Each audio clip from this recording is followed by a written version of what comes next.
आज हम स्टार्ट करने जा रहे हैं protista and fungi. Protista and fungi में हम प्रोटिस्टा को अलग डिस्कस करेंगे और फंजाई को अलग डिस्कस करेंगे। तो आज के लेक्चर में हम प्रोटिस्टा को डिफाइन करेंगे, उसका इंट्रोडक्शन करेंगे और फिर उसको उसकी जो थोड़े बहुत कैरेक्टर्स हैं उसको भी डिस्कस करेंगे। तो चलो शुरू करते हैं कि प्रोटिस्टा है क्या, इसको प्रोटिस्टा क्यों कहा जाता है और फिर मतलब इसको प्रोटिस्टा का नाम जो दिया है किस वजह से दिया है। तो चलो शुरू करते हैं। प्रोटिस्टा एक एंशिएंट वर्ड है जो प्रोटिस्टियोस से निकला हुआ है, यानी कि ये एक प्रोटिस्टियोस वर्ड से निकला हुआ है जिसका मकसद है द वेरी फर्स्ट मीन्स कि ये सबसे पहला मतलब यानी कि जो कैरेक्टरिस्टिक्स और लिविंग कैरेक्टर के हवाले से देखा जाए तो ये सबसे पहला लिविंग कैरेक्टर के तौर पर समझा जाता है।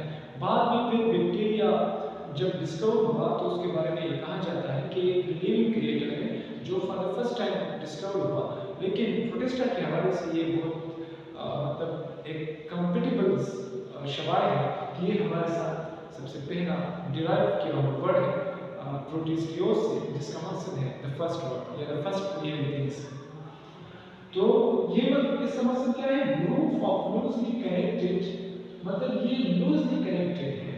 इसको हम न तो प्लांट कह सकते हैं, न तो हम इसको पंजाई कह सकते हैं और न तो हम इसको एनिमल कह सकते हैं, बल्कि इसको फिर हम जब फर्दर डिस्कस करेंगे इसके कुछ कैरेक्टर इस तरह है कि ये प्लांट की तरह होते हैं, कुछ कैरेक्टर इस तरह से है कि ये एनिमल लाइक के होते हैं और कुछ फंजाई लाइक के होते हैं।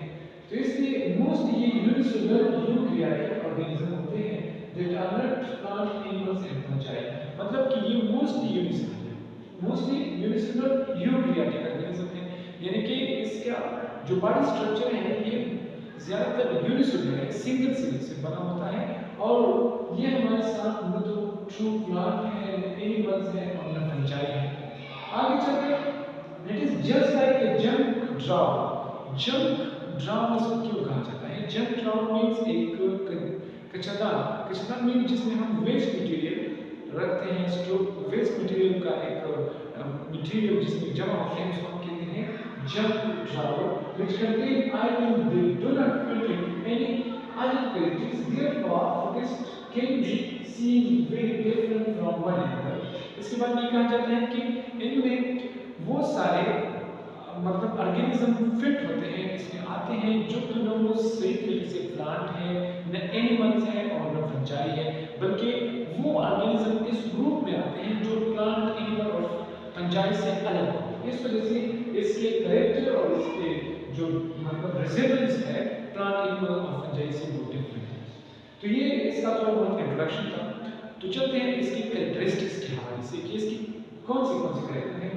All protistas are eukaryotic, जितने भी प्रोटिस्टा है ये हमारे साथ यूकैरियोटिक होंगे और यूकैरियोटिक आप जानते होंगे कि ये हमारे साथ ट्रू न्यूक्लियस और साइटोप्लाज्मिक ऑर्गेनेल्स पर मुश्तमिल होते हैं।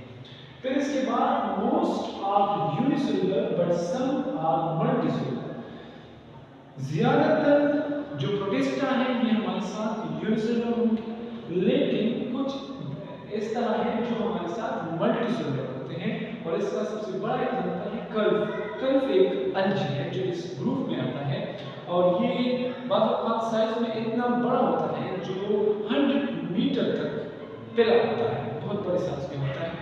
इसके बाद मैरी ऑटोट्रॉफिक, हेटेरोट्रॉफिक और मेसोट्रॉफिक। जो प्रोटिस्टा है ये हमारे साथ ऑटोट्रॉफिक भी होते हैं जो अपना खुराक खुद बनाते हैं, जैसे कि हमारे साथ अलजी वगैरह है, ग्रीन अलजी। इसके बाद हमारे साथ हेटेरोट्रॉफिक है जो अपना खुराक खुद नहीं बनाते और कुछ इस तरह है जो हमारे साथ मेसोट्रॉफिक होते हैं जो बोथ मतलब ऑटोट्रॉफिक एंड हेटेरोट्रॉफिक बोथ होते हैं। इसका एग्जांपल हमारे साथ यूग्रीन है।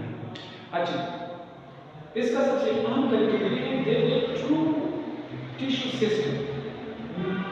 मिसाल के तौर पर multicellular protist do not show cellular specialisations और डिफरेंशिएशन, मतलब कि ये जो है ये हमारे साथ ट्रू सिस्टम जो होता है ये हमारे साथ इसमें नहीं होता जिस तरह एक एनिमल्स में होता है, प्लांट्स में होता है, जिस तरह ह्यूमन बॉडी में देखें कि हर फंक्शन को, बॉडी में जितने भी फंक्शन को परफॉर्म करने के लिए एक खास सिस्टम है, एक खास ऑर्गन है, इसमें इस तरह नहीं होता, बल्कि इसमें इस तरह इसकी जितनी भी बॉडी होती है उसमें सारे के सेल एक तरह के होते हैं और सेम तरह के फंक्शन परफॉर्म करते हैं।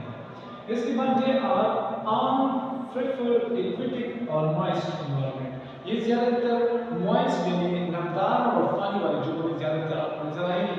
और इसके अलावा they can be free living in parasitics, ये हमारे साथ फ्री लिविंग भी हो सकते हैं और कुछ पैरासिटिक्स भी होते हैं। पैरासिटिक्स उसको कहते हैं जो दूसरे ऑर्गेनिज्म पर अटैक करके उससे अपने लिए खुराक हासिल कर लेता है। और प्लांट के एनिमल्स और फंजाई के साथ इसके रिजेम्बलेंस की वजह से इसको तीन कैटेगरी में डिवाइड किया गया है। इसको कहते हैं plant like, animal like and fungi like. इस वजह से इसको हम तीन कैटेगरी में डिवाइड करते हैं। तो आज के लेक्चर में हमने प्रोटिस्टा के इंट्रोडक्शन के बारे में डिस्कस किया कि प्रोटिस्टा है क्या। अगले आने वाले लेक्चर में हम इसको तीन कैटेगरी में डिवाइड करेंगे, animal like protists, fungi like protists and plant like protists. One by one इसको डिटेल से डिस्कस करेंगे। अगर आपने अभी तक चैनल को सब्सक्राइब नहीं किया तो चैनल को सब्सक्राइब कीजिए। और एंड में आपको उनके लिए एक नसीहत है, जितना भी हो सके दूसरों के साथ अच्छी तरह से पेश आए और जितना भी हो सके दूसरों को खुश करने की कोशिश करें, क्योंकि जो खुशी दूसरों को खुश करने में है, इसी खुशी अपने आप को खुश करने में